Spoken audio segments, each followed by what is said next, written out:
ప్రేమని సహది సహదులరా, యేసయ్య ప్రేమ సహవాసంతో ఆత్మీయంగా ఉంటూ కొనసాగిస్తున్నారని మీ అందరికీ శుభములు కలుగును కాక. దేవుడిచ్చిన అవకాశం బట్టి మీ ముందుకొచ్చి కొన్ని జ్ఞానించాలని ఆశతో ప్రేమపూర్వకంగా వందనాలు తెలియజేస్తున్నాను. ప్రేమ సహోదరులరా, మరి ఈరోజు ప్రాముఖ్యంగా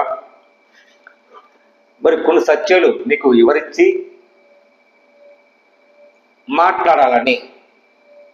బైబిల్ ఏం చెప్తుందంటే, దేవుడు చేసింది కృప వల్ల గొప్ప కార్యాలు చేశాడు. ప్రియమైన సహోదరులారా, చిన్న ప్రార్థన చేసుకుని వాక్యం చెప్పాలని ఆశపడుతున్నాను. ప్రార్థన. పరిశుద్ధ ప్రేమగల తండ్రి, కృపగల దేవా, నీ స్తోత్రాలు. అనేక బిడ్డల కోసం ప్రార్థిస్తున్నాం. ప్రతి సహోదరులందరూ ప్రభా దీవించండి. నేను నమ్మిన వాళ్ళు నమ్మినందరూ ప్రేమించండి. ప్రతి భారతులందరూ దీవించి ఆశ్రయించండి. క్షేమంగా ఉన్నట్లుగా అనేక బిడ్డలకు రక్షణ, అనేక బిడ్డలకు విశ్వాసం, దర్జాకున్నట్లుగా నీ చిత్తం నెరవేర్చినట్లుగా ప్రతి ఒక్కరికి సహాయం నేను నేర్పించే గుణపాఠం లక్షణ దయచే ప్రభా, నీ చిత్తముతో నడిపించే విధానం పెట్టి ప్రార్థిస్తున్నాం. గొప్ప కార్యం దయచే ప్రభా, ఆలోచన దయచేయండి ప్రభా, తెలివి జ్ఞానంతో మంచి భవిష్యత్తు బిడ్డలకు దయచేయండి ప్రభా. అనేక కుటుంబాలు లేవలెత్తి బాగు చేయమని యేసునామమున తండ్రి, ఆమేన్. ప్రజలంటే అందరికి వందనాలు.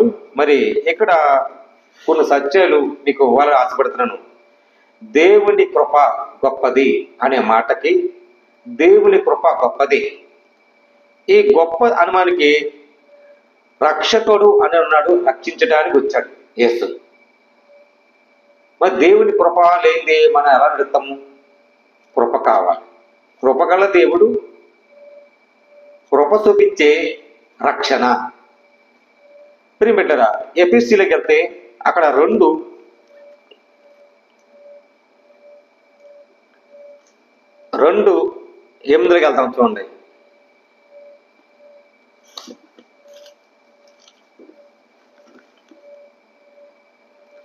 మీరు విశ్వాసము ద్వారా కృపచేతనే రక్షించబడుతున్నారు.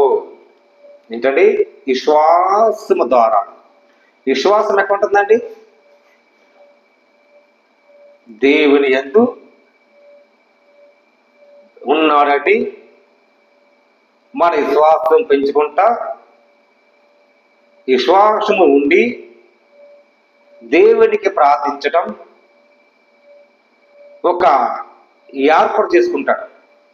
నిన్ను నన్ను ఎలా అనుకుంటాడు? మనము కూడా ప్రార్థనతో ఆయన ప్రార్థించటం, ఇది విశ్వాసం.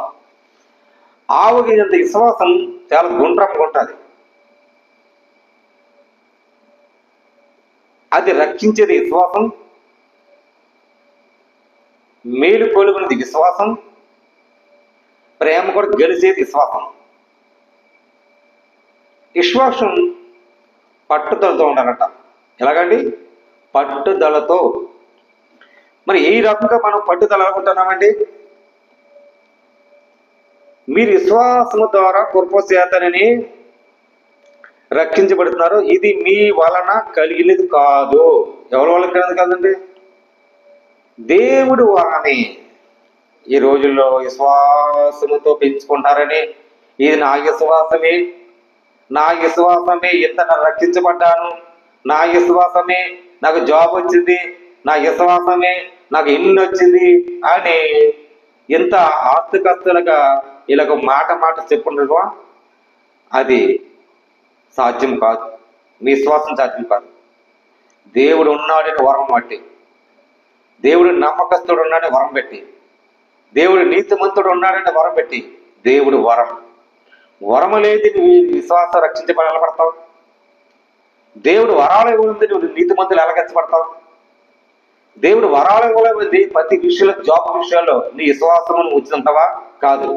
దేవుడు వరం. అది ఏ వరం ఎక్కడి తెచ్చింది? నీ తల్లిదండ్రులు ఆస్మరించి, సన్మానించి, గౌరవించు, అప్పుడు నీ రక్షించబడతాను వాక్యం రాయబడింది నిర్గమకాండలో. మా తల్లిదండ్రులు గౌరవిస్తున్నామా? ఆత్మీయులుగా ఉంటున్నామా? ప్రేమతో ఉంటున్నామా? ఏ రకమైన జీవించాలి? ఈ వాక్యం ప్రతి ఒక్కరికి విశ్వాసంతో సంఘం కట్టుబడ్డాడు. విశ్వాసంతో నడిపించు. ఏబు గారు విశ్వాసుడే. నీతిని యథార్థముని విశ్వాసం కొనసాగించేవాడు ఏబు. అబ్రహాము తండ్రి ఎంచబడ్డాడు. ఎందుకని? దేవుడి ఎంత భయభక్తులని దేవుడికి నీకు నాకు ఒక నిబంధన ఏర్పాటు చేస్తున్నాడు అబ్రహాం. దేవుడికి దగ్గరికి విశ్వాసం పోగొట్టలేదు. సమూయేలు న్యాయాధిపతులుగా ఉన్న ఇంకా గొప్పవాడు. ఎంతో సమూయేలు కూడా తల్లి ప్రార్థన ఆలకించి తల్లి తన చర్చిలో పెట్టి నీకు అప్పగిస్తున్నాను ఆ బిడ్డని సమూయేలు పేరు పెట్టు అన్న కుమారుడు. అవన్నీ మనం చూస్తే మళ్ళీ బైబిల్ చదువుతున్నాం. అంత జ్ఞానంతో మనం ఉపదేశంగా చదివినట్టే అది ఎవరు పట్టండి? దేవుడు వరము దేవుడు కృపమట్టి. ఇక్కడ ఏమో చూడండి, దేవుడు వరమే, అది క్రియలు కలిగిన కాదు, ఎవరునకు ఆశీపక వీల్లేదు. ఎవడు కూడా నేను ఎలా ఉంటున్నాను, నేను ఎలా ఉంటున్నాను, ఏదో నా వల్ల అయిపోతుంది, ఇది నా వల్ల జయిస్తుంది, నా వల్ల కాదు. దేవుడు కృప వరం, పరిశుద్ధాత్మ దేవుడు, పరిశుద్ధాత్మ వరాలు ప్రభు ఇచ్చేవాడు. ఆయన ప్రార్థించు, సేవించు, నీతిమంతుని యథార్థమతి నడుచుకుని నీ క్రియలకి కలిగిన దేవుడు వరమే. ఎవడనుకు వాటి బట్టికి నడుచుకున్నవాడు దేవుడు ముందుగా సిద్ధపరిచి సైటికైనా క్రీస్తు యేసు నందనందనకు సూచించబడిన ఆయన చేసిన పనినైనా కాబట్టి మునుపు శరీరములకు అన్యాయులకి శరీరముతో నిండబడిన మృతించబడిన వారు శతశుద్ధి లేకుండా వారి కాలమును పరదేశుడు వాగ్దాన పరమల కలిగినవాడు. ఏంటంటే ప్రేమ చేత వరముల క్రీస్తును బతికించారట. ప్రేమ చేత కృప చేతను మీరు రక్షించబడతారట. కృప ఏంటంటే క్రీస్తులో ఉన్నాం. ఆయన కృప చేత యేసు క్రీస్తునందు చేసిన ఉపకారమును మరవకం. దేనికంటే ఉపకారం దేవుడు చేసింది మేలులో ఉపకారాలు మర్చిపోతాం. దేవుడు మాకు మేలు చేశాడు కాదా సాక్ష్యం చెప్పాలి. సాక్ష్యమే ఒక దేవుడు వరం. నేను కంచి వేశాడు ప్రార్థన చేయమని సేవకుల్ని వెంటబట్టినాడు. ఆ సేవకులు ప్రార్థన దేవుడు వాళ్ళకి ఇచ్చారు. ఆ సేవకులు మరి ఎంతోనో ప్రయాసపడి ఉపవాసములు ఉండి ప్రార్థిస్తారు. దేవుడు వాళ్ళతో మాట్లాడి గొప్పగా వీళ్ళందరూ నా బిడ్డలందరూ కూడా ఉంటారు. మాకు యేసుక్రీస్తు అలాగే కదా పాటించాడు. నా భక్తులందరూ కూడా క్షేమంగా ఉండాలి, తండ్రి అంతా చేర్చుకోవడానికి తీసుకెళ్తానికి యేసుక్రీస్తు ప్రయాసపడ్డాడు. ఈరోజు సేవకులు ప్రయాసపడుతున్నారు ఉపవాసాలుండి, మానవుల ప్రార్థన వాళ్ళ క్షేమంగా శాంతి భద్రత ఉండాలని అనేక దైవజనులు కూడా ప్రార్థిస్తున్నారు. ఎందుకని వాళ్ళ మాట వినాలి. ఉపవాసం ఉపకారం చేసిన అత్యధికమైన కృప మహత్యము రాబోయే యజమానులకు క్రీస్తు యేసు మన యందు ఆయనతో లేకున్నా ఆయన మనతోని పరలోకముండా కూర్చోబెట్టిన ఈ శ్వాసము చేత కృప చేత మీరు ఉన్నారు కదా ప్రియబిడ్డరా. మన కృప చేతను ఉండాలి. మరి అదే 1 పేతురుకి వెళ్తాం చూడండి. దీనులకు అనుగ్రహపడతారట.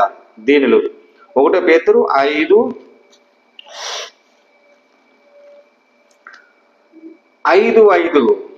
చిన్నపిల్లలారా మీరు పెద్దలకు లోబడి ఉండండి. ఈ రోజులో చిన్నపిల్ల వాళ్ళు లోబడి ఉంటారు పెద్దలకి. అబ్బే ఉంట్లా. ఇక్కడ వాక్యం ఏం చెప్తుంది? ఇక్కడ చిన్నపిల్లలారా ఇక్కడ ఏముందండి? మీరు పెద్ద లోబడినండి, మీరందరకు ఎదుటి వాడికి దీన మనసు అది వస్త్రములకు దర్శించుకొని మిమ్మల్ని అలంకరించుకోనండి. దేవుని అలంకారం కాదులకు ఎదిరించటకు దీనులకు కృప కలగలిగించడు. దేవుడు తగిన సమయంలో మిమ్మల్ని హెచ్చించినట్లు ఆయన బహిష్టమైన చేత కింద దీన మనస్కలై ఉండండి. ఎలాగంటే దీన మనస్కలై ఉండండి. దేవునికి దీని కాలాడు అనుగ్రహించేవాడు దీన మనసుగా ఉంటున్నారా? చిన్నపిల్లలారా మీరు అలంకరించుకున్నారు చాలా జాగ్రత్తగా. పెద్దలు లోపడుతున్నారా? నీ తల్లిదండ్రులు లోపడుతున్నారా? నీ తల్లిని ప్రేమిస్తున్నావా? నీ తండ్రిని గౌరవిస్తున్నావా? నీ తండ్రి లోబడి ఉండి భావం నడుచుకుంటున్నావా? అవి దీవించబడతావు. నువ్వు తల్లిదండ్రులు లోపల ఉంటే దీవించబడతావు, దేవుడు నీ హెచ్చుక చేస్తాడు. ఎందుకని తల్లిదండ్రులని ఇక్కడ ప్రేమించమని చెప్పాడు? ఆయన కిరీటము నీ తండ్రికి ఇచ్చాడు, కిరీటం నీ తల్లికి ఇచ్చాడు, కిరీటం. ఆ కిరీటం పొందటానికి నీ కృప కలగవాడు దేవుడు ఉన్నాడు అని తెలుసుకోవటానికి. ప్రియమిట్లరా, ఆయన మిమ్మల్ని చింతిస్తున్నాడు కనుక మీరు చింత వద్దు, ఆయన మీద వెయ్యండి. ఎవరి మీద అంటే మీరు చింతిస్తున్నారా? చిన్నపిల్లలరా, చింతించకండి, పెద్దల మాట వినండి, తండ్రి మాట వినండి. మీ చింత ఇవ్వద్దు, దేవుడి మీద వేయండి. విరోధులైన ఆ గర్జించుటకు సింహములకు ఏది మింగుతామా ఏక తాగుతామా అని సైతానగాడు అటు ఇటు తిరుగుతూ ఉంటాడు. సైతానగాడు మాట ఉన్నద్దు, ఎందుకైనా వెతుకుతున్నాడు. లోకములు సహోదరులని ఈ విధమైన శ్రమలే తిరుగుతున్నారట. మరి సాతానగాడు ఇటు తిరిగితే ఏం చేస్తాడండి? ఏది మింగుతామా, ఏది తాగుతామా, ఏది గద్దిద్దామా, ఏది హఠాస్ చేద్దామా, ఏది చేద్దామా, ఏది చెరగొడదామా అని చూస్తారు. వాళ్ళకి బోధించడం తెలియదు, ప్రార్థించడం తెలియదు, ఏమి తెలియదు. తెలియకనే సాతానగాడు ఏం చేస్తాడండి? ఇలా అటాక్ చేస్తాడు, ప్రార్థనలకు ఆవు చేస్తాడు. సాతానగాడు ఏం చేస్తాడు? నువ్వు ప్రార్థన చేస్తున్నా, ప్రార్థన చేయదు, ఆజు ఒప్పో, పాపం పాపం పాపం ములిపో అంటాడు. సాతానగాడు ఏం చేస్తాడండి? పాపం ములిపో. ప్రార్థన చేసినవాడు పాపం చేయడు, ప్రార్థన చేయలేని వాడి పాపము చేస్తాడు. ప్రార్థన చేసినవాడు ఏం చేస్తాడండి? పాపం వస్తుందా? సాతానగాడు వస్తాడా? రాడు. ఎలా వస్తాడు? నువ్వు ప్రార్థన చేయకని, దేవుని స్తుతించకని, దేవుని ఆరాధించకని, దేవుని సేవించకని, ఆయన తమస్కలుగా ఉన్నట్లుగా, ఆయన కానీ దీన మనసుకలా ఉన్నట్లుగా మిమ్మల్ని చింతిస్తున్నాడు. దేని చింతిస్తున్నాడు? నువ్వు పాపంలో శాస్త్రం చింతిస్తున్నాడు. నీ చింత యువత నా మీద ఏంటి? పాత రోత జీవితాన్ని విడిచిపెట్టేసి నూతన వ్యక్తిగా ఉండాలి. మనం చాలా జాగ్రత్తగా ఉండాలని ఈ వాక్యం రాయబడింది. ఏముందండి? శ్రమలే నేర్చుకోండి, ఎరిగి విశ్వాసము సిద్ధులై వారికి ఎదిరించి తన యుక్తి సీమితములకు క్రీస్తు యేసునందు మిమ్మల్ని పిలిచిన సర్వకృపానిధి దేవునికి దేవుడు కొంచెం కాలమే, ఏంటంటే కొంచెం కాలమే శ్రమ పరిపూర్ణంగా సిద్ధపరిచి యుగములకు ప్రవాహములు కలుగును కాక. ఆమేన్. ఎందుకంటే దేవుడు సత్యమైన సాక్ష్యం చెప్పుకోవాలి. ఈ రోజు దేవుడి కృప ఉందని మనకు ఎట్టుమట్టి వెళ్ళిపోకూడదు. దేవుడి కృప నిన్ను మార్చాడు, నీ కన్నీరు తుడిచేసాడు, నీ చింతివత నిన్ను దుఃఖించి తన మీద వేసుకున్నాడు. వేసుకుని దేవుని కృపతో నువ్వు ప్రార్థిస్తే ఎంత మేలు, ఎంత ధన్యత. ఇంకా మేలు, ఇంకా మేలు, ఇంకా మేలు నువ్వే పొందుకుంటావు. అది నీ బిడ్డలకు ఆశ్రతం. నీ బిడ్డల మీద చూస్తావు, నీ బిడ్డల మీద నీ వెళ్తుంటావు, నువ్వు చూస్తావు, చూడపోతావు అన్నాడు కదా. ఒక కుటుంబాన్ని విడిపోయిందంటే ఆ కుటుంబాన్ని కలుపు, దీవించబడతావు. ఒక భార్య భర్తలో గొడవ పెట్టుకున్నారంటే ఆ గొడవ భర్తలను సమాధానం వెళ్ళి మనం ప్రార్థించడమే గొప్ప లక్షణం. అప్పుడు దీవించి దేవుడి కృపతో అలా పొందుకొని దేవుడు మంచి మాకు అవకాశం మీరు చాలా చక్కకుండాని అలా భార్య భర్తలు సంతోషిస్తారు. ఏది మింగిద్దామా, ఏది తాగిద్దామా, సింహంలే అని మింగితే ఉంటే సైతాన్ని అటాక్ చేస్తుంటాడు. ప్రియమైన సహోదరులారా, ఈ వాక్యము ఇది అనేక బిడ్డలుగా రచిస్తుంది. నిర్భమక బుద్ధిగా చేయండి, ఈ రోజు అపవాది వస్తుందంట. అపవాది గర్జించడు సింహములకి ఎవరు మింగిదామా, వెతుకుదామా, తిరిగిదామా, నడుదామా, అలా చేద్దామా, ఇలా చేద్దామా అని పక్కన పెడదామా, ఇటు పక్కన పెడదామా, అటు తోసి వేద్దాం, ఇటు చర్చలు అనకూడదు, ఇటు పట్టుకోకూడదు అని దూరం పెట్టాలి అని సాతానుగాడు అటాక్ చేస్తారు. అది సత్యమైన వాక్యం, సువార్త కాదు. దేవుని దృష్టిలో అందరూ సమానమే. దేవుని దృష్టిలో నీతిమంతులమైనా నేను చేశాడంటే అది దేవుని దృష్టిగా నీకు అందరికి సమానమే. అందరు కూడా సమానం చూడాలి. ప్రేమ చూపించు, ప్రార్థన పరుడిగా, నీతి పరుడిగా, నీతి విశ్వాసంగా రక్షణ దయచేసినట్లుగా దేవుని కృప నీకు పొందావు. నువ్వు ఆశ్రయించబడ్డావు, నువ్వు సంఘాన్ని దీవించబడ్డావు. ప్రార్థించు, నడిపించు, దేవుని కృప పొందుకో. వాళ్ళందరూ కృప చేత నువ్వు సింహాలాగా నువ్వు గర్జించబడదా, అపవాదిలాగా. ప్రియమిత్రులారా, అప్పుడు దేవుడు అన్నాడు, మిమ్మల్ని ఇచ్చిందుకు ఆయన సత్యమైన కృప సాక్ష్యం అని చెప్తాను. 12 అన్నాడు, 5:12 అన్నాడు. అప్పుడు దేవుడి కృప సత్యం సాక్షి చెప్పుకోవాలి. రేపు వద్ద పరలోపు మనం ఎక్కువ దేవుడు చూస్తున్నాడు. ఇక్కడ మనం ఏం చేస్తున్నాము, ఇక్కడ ఎలా ఉంటున్నాము, ఏ రకంగా నడిపిస్తున్నాము, నీతో స్నేహితులు ఉన్నారు, వాళ్ళు కూడా సహవాసం చేయాలి కదా, వాళ్ళతో ప్రేమ కలిగి ఉండాలి కదా. ప్రేమ కలిగి ఉండండి. యేసుక్రీస్తు 12 మంది శిశువు పట్టుకుని ప్రేమ కలిగి ఉండి, నా తండ్రి చిత్తం వేసే వరకు మీరు సువార్తను ప్రకటించి సహవాసముతో నడవండి, ఏక మనసుతో ఏకరీతిగా ఉండి, మీరు చింతించుకోద్దు, మీ చింత నా మీద ఏంటి అన్నాడు ప్రభు. ఈ రోజుల్లో మనం అలాగ నడితే ఎంత బాగుంటుంది. అదే దేవుని కృప గొప్పది, మనం తెలుసుకోవాలి. గొప్ప దేవుడి కృప కనిపెట్టి ఇంత వరాలు మనకి ఇచ్చాడు, కానీ కనిపెట్టి విధానం బట్టి మనం ఉండాలని ఈ వాక్యంలో రాయబడింది. దేవుడి మాటలు దీవించి ఆశ్రయించిన కాక ఆమె. ప్రార్థన చేద్దాం. ప్రార్థన. పరిశుద్ధ ప్రేమ గల తండ్రి, కృప గల దేవాన్ని స్తోత్ర ప్రభా. దేవుడి కృప ఎంతో గొప్పదైన ప్రభా. మీ అనికరంలో ఇచ్చే ప్రభా, అనేక బిడ్డల రక్షణ తెచ్చండి. వ్యాధుల కోసం ప్రార్థిస్తున్నాం, రోగుల కోసం ప్రార్థిస్తున్నాం. బీపీ, షుగర్ వ్యాధులతో, కిడ్నీ నొప్పితో, లివర్ నొప్పులతో, గ్యాస్ నొప్పులతో, 24 గంటల నొప్పులతో ప్రభా, నిద్ర మనశ్శాంతి లేక అయా కోల్పోయిన వాళ్ళు ప్రభా, కుటుంబంలో శాంతిని సమాధానం లేక ఆశ్రయించండి అయ్యా. గొప్ప కార్యం తెచ్చిన ప్రభా, బిడ్డలో చదువుకున్న విషయంలో ఆశ్రయించండి ప్రభా, చదువులో జ్ఞానం తెచ్చండి, ఆశ్రయించండి అయ్యా. గొప్ప మేలు చేయని ప్రభా, కృపగల దేవాన్ని స్తోత్రాలు. అనేక బిడ్డల రక్షణ తెచ్చండి అయ్యా. నీ కృపలో మేలు చేయడం నీ సిద్ధం నెరవేర్చేట్లుగా అయా. స్కూల్ పిల్లల ప్రభా, రాకపోకలను ప్రేమించు, కాపుతల భద్రతించు. డ్రైవర్ల కోసం ప్రార్థిస్తున్నాం.